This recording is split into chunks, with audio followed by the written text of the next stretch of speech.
Peace, everybody. What's up? It's Sunday. We got a few more days before this inauguration is supposed to take place. I strongly suspect we're going to get some foolishness going on. So I suggest you people be prepared for whatever might come your way. But as I always say, what they doing should not enter your consciousness. Always think about success, progress, and your prosperity. Don't let these vaccines, whatever going on, get you all worked up. Don't let it into your consciousness. Always think about your extreme prosperity, your extreme wealth, extreme good health, and extreme love in your life. All right. So today, Guess what we talking about? Why are the churches so quiet? You know, they shut down the churches. They couldn't do anything. And some ones that did open, they got all kind of requirements. They're, the social distancing, all of that stuff going on. And I got confused because I thought that, God's supposed to do everything. He can handle the virus, right? But yet the churches are listening to the leaders of the government and not God. They taking their advice. I know where I went to churches where they did faith healing. They said they could heal and all of these things, but the church has been quiet. And why? I tell you why. They can't talk because they got political handcuffs on them. They are gagged. If they say something, they lose tax exempt status because most of these churches are 501c3s. And if you didn't notice in the preview of this video, I put an arrow next to automatic exemptions for churches. So why is there an automatic exempt for church? Well, it's simple because separation of church and state. The church is tax exempt because it owes only one allegiance, and that's to the supreme higher being, God himself, whatever you may call him, Yahweh, Yeshua, Elohim, whatever. But whatever you want to call it, they're higher. And by the way, when you read the rules and how these things are set up, you see that your very county is set up as a church. They're not paying taxes. So I'm going to read to you from their document. This is straight from IRS. This is IRS document. It's like a PDF, and it says churches and religious organizations. See, when it says churches and religious organizations, like what's the difference between a religious organization and churches? I'll tell you. Let me just read it. Let me read this whole thing. Well, I'm not going to read all this. It's too much to read. It says Congress has enacted special tax laws applicable to churches, religious organizations, and ministers in recognition of their unique status in American society and of their rights guaranteed by the First Amendment of the Constitution of the United States. Churches and religious organizations are generally exempt from income tax and receive other favorable treatment under tax law. However, certain income of a church or religious organization may be subject to tax, such as income from an unrelated business. So they're telling you, right? So let's skip on. You said Congress made special laws. Of course, whenever they make special laws, they make the laws to benefit who? Them. So let's go on. And, I come across a lot of churches, synagogues, and, when I asked them, what did you do? Did you fill out that 501c3? Yeah, I had to get my tax exempt status. I said, did you read the rules? No, it is. Someone told me I had to fill it out. And that's the problem. People are doing things without researching and understanding the rules for themselves. You see, this is why you are falling from the grace of God, because you're not studying. The Bible says to study. Consider yourself approved. Walk in the ways of the Lord day and night. So when you fill out one of these forms or you do something that the government says that's contrary to what your beliefs are, you just stepped out of grace and stepped into sin. See, the church wants you to think sin is about fornication, adultery, and all this other crap. That's what they want you to focus on. But if you study Jesus's life, he never focused on that. He focused on your mind, becoming more Christ mind, elevating your thinking. So let's go. All right, introduction. This publication explains the benefits and responsibility under the federal tax system for churches and religious organizations. The The term church is found, but not specifically defined in the Internal Revenue Code, IRC. Let me give y'all a hint. Whatever their code doesn't specifically define, that's what you want to be. I'll say it again. Whatever their code does not specifically define, that's what you want to be, because they will define definitively everything they have jurisdiction over. Okay? So this is a little trickery here. The term is not used by all faiths. However, in an attempt to make this publication easy to read, we use it in its generic sense as a place of worship, including, for example, mosque and synagogue. So mosque and synagogues fall under the definition of a church, but not a religious organization. I'll say that. With the exception of the special rules for church audits, the use of term church throughout the publication also includes conventions and association of churches, as well as integrated auxiliaries of church. Because special tax rules apply to churches, it is important to distinguish churches from other religious organizations. You see, they said special tax rules. It is important to distinguish churches from other religious organizations.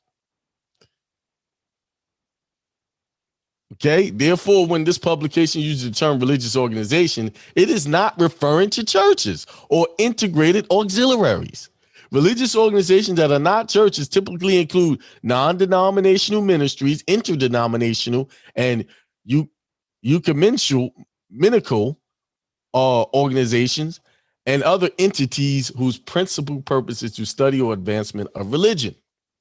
Churches and religious organizations may be legally organized in a variety of ways under state law, such as unincorporated association, nonprofit corporations, corporation souls, and charitable trust. So churches, they can be organized as any one of these. I would suggest, if you're going to do it, corporation soul or a trust or unincorporated association. Those are all good.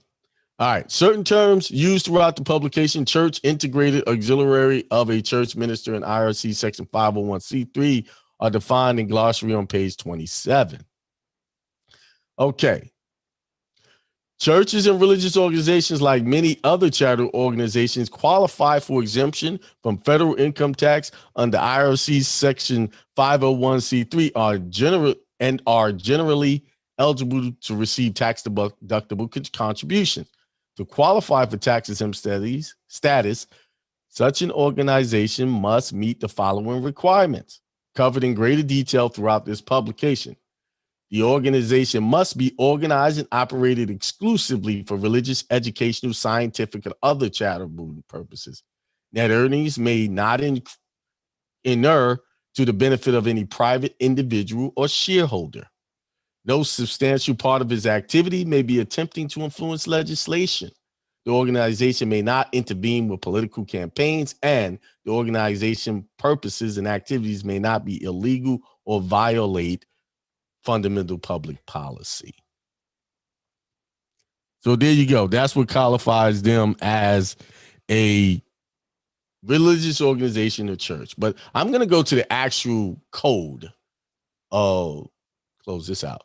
The actual, like, I like to go to the CFR and we can read that. And I'll come back to this. Let's go to the CFR. Boom. There it is. Let me move this thing. All right, there we go. Move that. This is the code 26 USC 1.508-1 notices, right? New organizations must notify the commissioner that they are applying for recognition of section 501c3 status. So new organizations must find, see, look, it said new organizations. Church is not in there, okay? But let's read it, all right?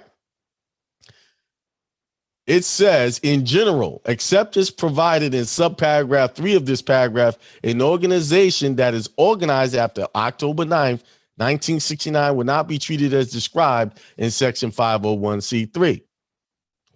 1, unless such organization has given the commission notice in the manner prescribed in subparagraph 2 of this paragraph, or 2, for any period before the giving of such notice, unless such notice is given in the manner and within the time prescribed in subparagraph 2 of this paragraph.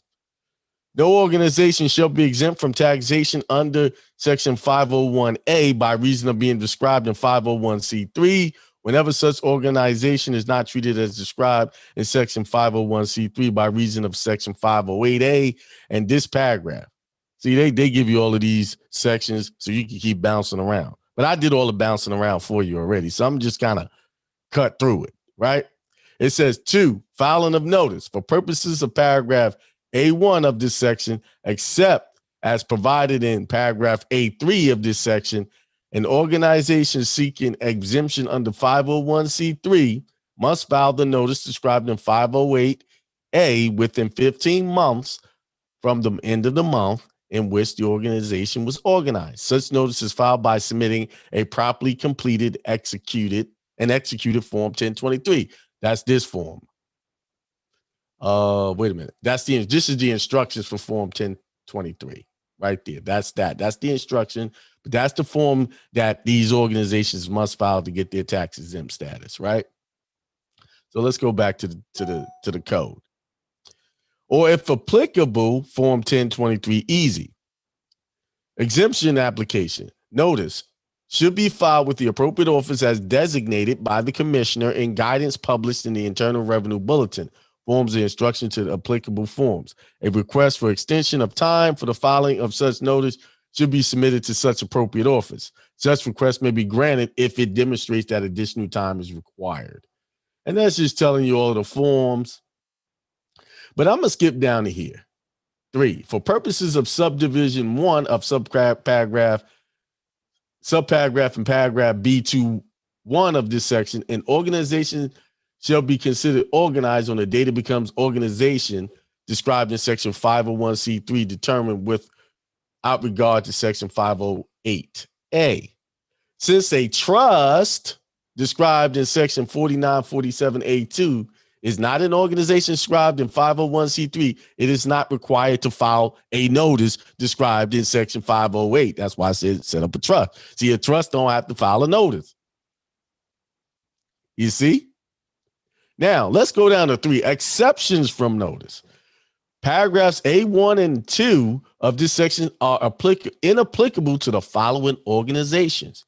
A, churches, interchurch organizations of local units of church, conventions or associations of church, or integrated auxiliaries of church. See section 1.6033-2H regarding the definition of integrated auxiliary of a church. See, all of these are exempt organizations. I'm not going to read them all. I'm just skimming. But I gave you churches are exempt. See, everything is about status, y'all. Everything's about status. A church has a status. And once it fills out that 501c3, it stops becoming a church and becomes a religious organization. You see? It takes it from it's just like when you call yourself Black, African American, and white. You take yourself from being an American national to being a U.S. citizen. Some people want to say state citizen, but a lot of y'all know how I feel about that call, right? So I read that. That's the actual code. So let's go back to the publication. This is the publication that kind of outlines. It says recognition of tax exempt status. Automatic exemption for churches. Churches that meet the requirements of IRC section 501c3 are automatically considered tax exempt and are not required to apply for and obtain recognition of tax exempt status from the IRS. So churches don't have to do it. They don't have to fill out the form. They are automatic considered. Automatic. Here it is. Religious organizations. Unlike churches, religious organizations that wish to be tax exempt generally must apply to the IRS for tax exempt status, unless they're gross receipts do not normally exceed $5,000 annually. So they just gave you two statuses. Church has a different status. They're automatic. Religious organizations are not. They have to give it up, register, become connected to the government.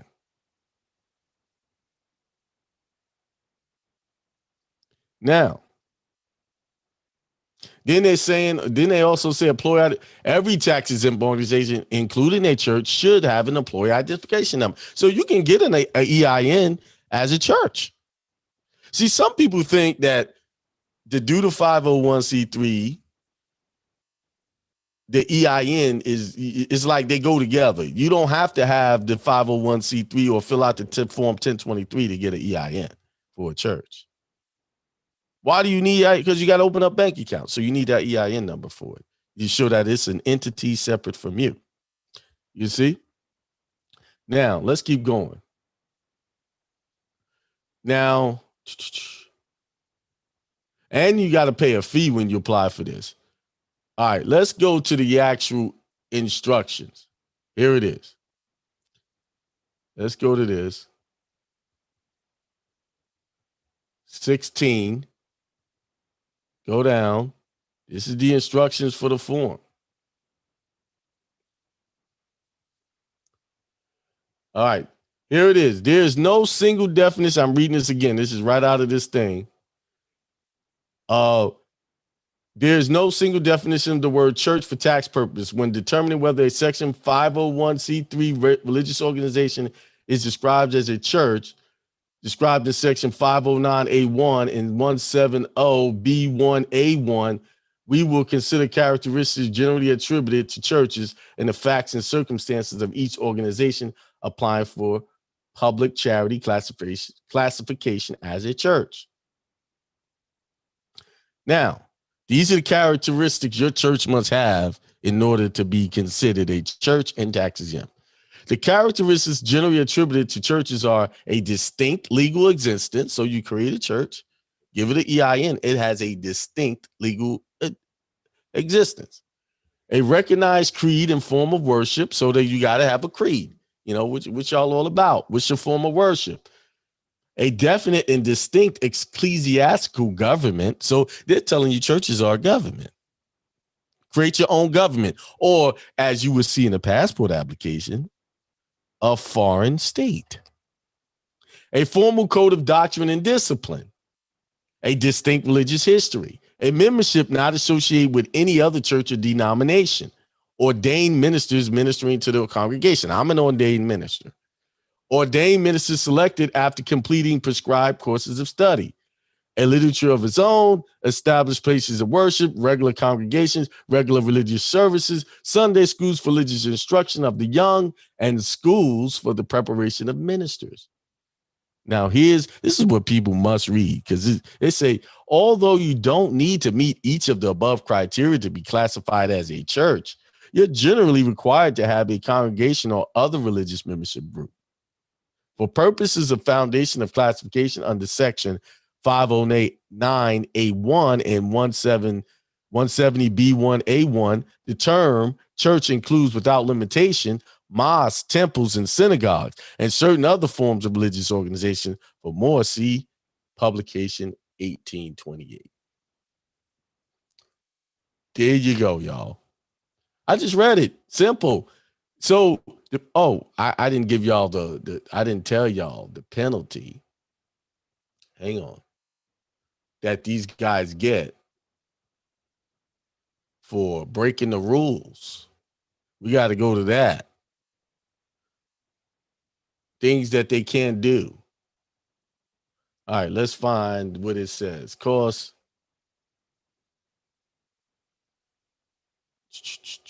Substantial. Okay. Here it is. In substantial liability. In general, no organization, including a church, may qualify for RSC Section 501c status if a substantial part of its activities is attempting to influence legislation, commonly known as lobbying, as an IRC Section 501c3 organization may engage in some lobbying, but too much lobbying activity risks loss of taxes and status.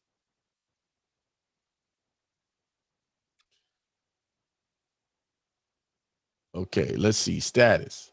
Legislation includes action by Congress, any state legislature, any local council, similar governing body with respect to act, bills, resolution, or similar items such as legislative confirmation of appointed offices or by public in referendum, ballot initiative, constitutional amendment, or similar procedure. It does not include actions by executive, judicial, or administrative bodies. A church or religious organization will be regarded as attempting to influence legislation if it contacts or urges the public to contact members or employees of legislative body for the purpose of proposing, supporting, or opposing legislation, or if the organization advocates the adoption or rejection of legislation.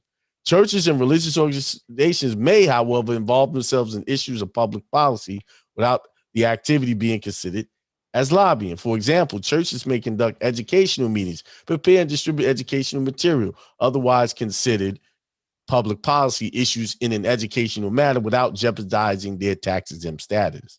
So basically, they can't influence or tell people one way or the other how to vote or anything. So the churches had to stay silent because if they're a 501c3, they're telling the people to do one thing. And if they go against that public policy or these mandates, they risk losing their tax exempt status. I can guarantee you, most of the churches that tried to stay open and then they came in and tried to force them, there was a 501c3.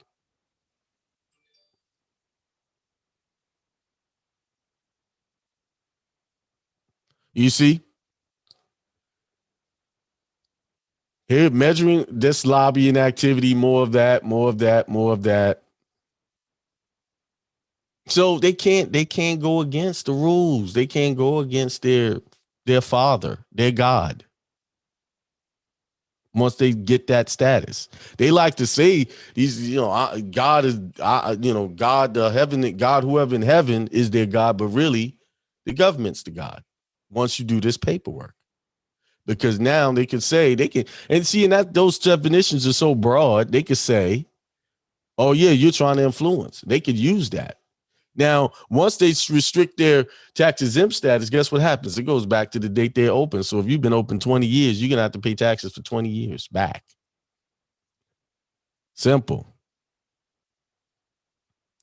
Yeah, that's right. That's my brother, Truzilla. He said, yeah, get them likes up. Like it up so I can do more of these videos. Somebody got a question in there.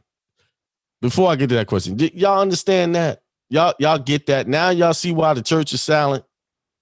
And they participating in, like, all these other businesses are essential, but the church wasn't. And I think, your church or your faith is really needed in this time.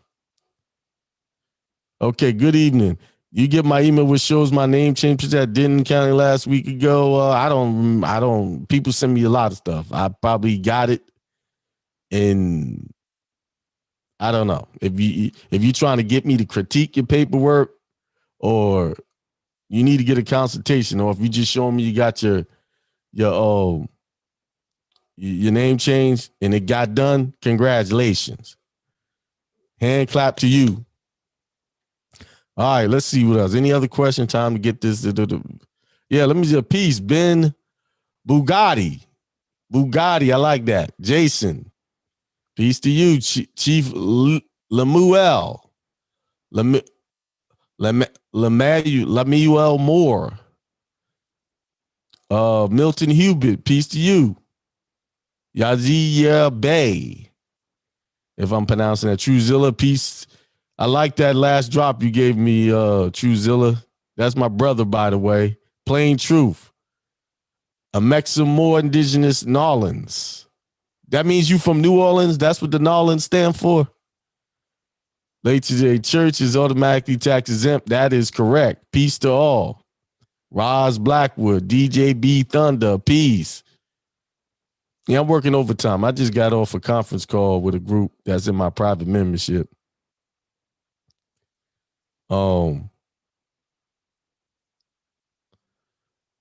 So I gave y'all why the churches are silent. I told, now y'all know. Go tell everybody. Oh, by the way, let me leave these links in the chat for y'all. Let me leave these links so y'all could go look it up, read it for yourself. And if you got a passage, you can show him. He ain't gonna like it though. He ain't going to hear it. You know.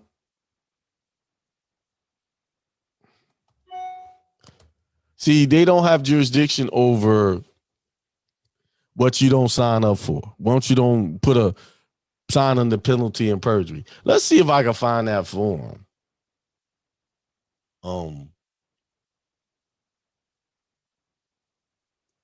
What is it? Form 1023. Form 1023. This is what they filling out when they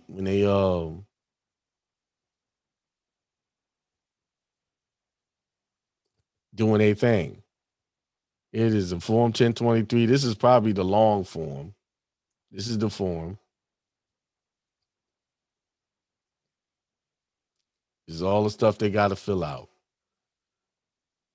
They got to check off all of it, if it's a trust, all of this information that I got to give them, and then somebody in the office got to approve it.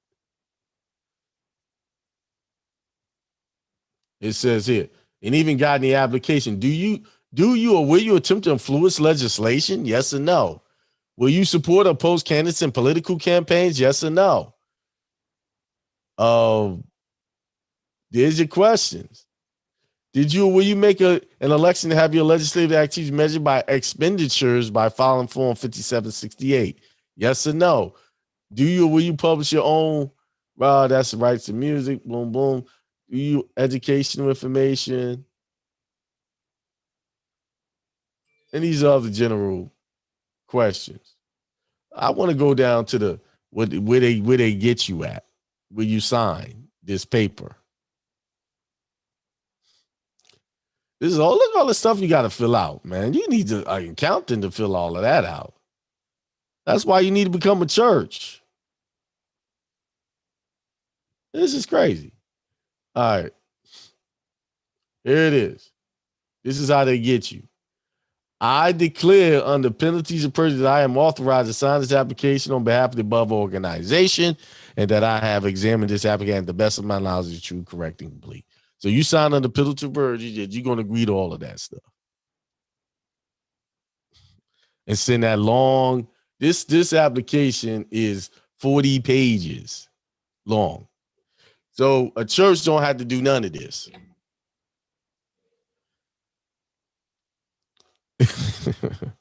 None of this. God makes it simple. That means the God in you. That is for that is for a unincorporated association. Church. And that's why I was talking to people about getting their 9-8 numbers today. And I said, do it under your ministry/church. Some people were saying, oh, religious organization. No, religious organization is the equivalent of calling yourself black or white or African American opposed to your indigenous titles. See, I'm born in New York. I'm a New Yorker, American national. If I want to get real to the tribe, Katabian. I get deep. If I want to go down to a tribe, that's who I am. I'm none of those things. You see, those titles are created by the government to track their citizens, aka slave. All right. All right, y'all. I think I gave y'all enough to sleep on and think about, share with your pastors and all of that. I appreciate y'all tuning in. And as always, peace.